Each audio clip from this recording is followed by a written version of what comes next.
जीबीएसचा आणखी एक रुग्ण मध्य प्रदेशातील 7 वर्षीय मुलीवर उपचार सुरू।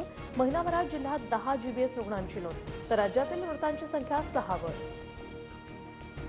जळगाव शहरातील हवेची गुणवत्ता ढासळली, गुणवत्ता निर्देशांक 178 वर। वाहनांमुळे सर्वाधिक प्रदूषण झाल्याचं समोर। शहरातील वाढत्या तापमानामुळे गुणवत्ता निर्देशांक 200चा टप्पा गाठण्याचा धोका।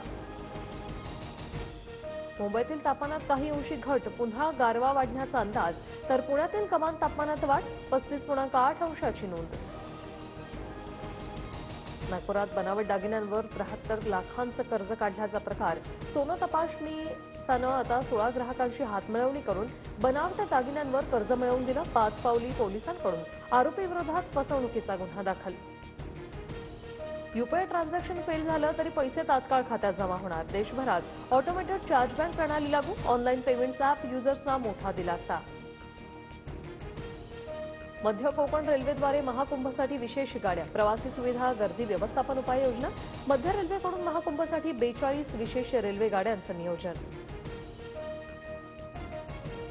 नव्या मुख्य निवडणूक आयुक्तांच्या निवडीसाठी आज बैठक। मुख्य निवडणूक आयुक्त राजीव कुमार यांचा कार्यकाळ उद्या समाप्त होणार।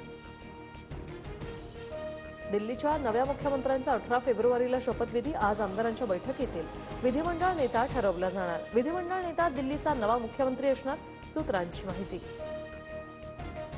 रणबीर अलाहाबादियाला राष्ट्रीय महिला आयोगाचं समन्स। रणबीर अलाहाबादिया समय रैनाला आज चौकशीसाठी उपस्थित राहण्याचे आदेश। राजधानी दिल्लीसह एनसीआरमध्ये 4 रिश्टर स्केल तीव्रतेचा भूकंप, 10 सेकंदाच्या आसपास भूकंपाचे धक्के, नागरिकांमध्ये भीतीचं वातावरण।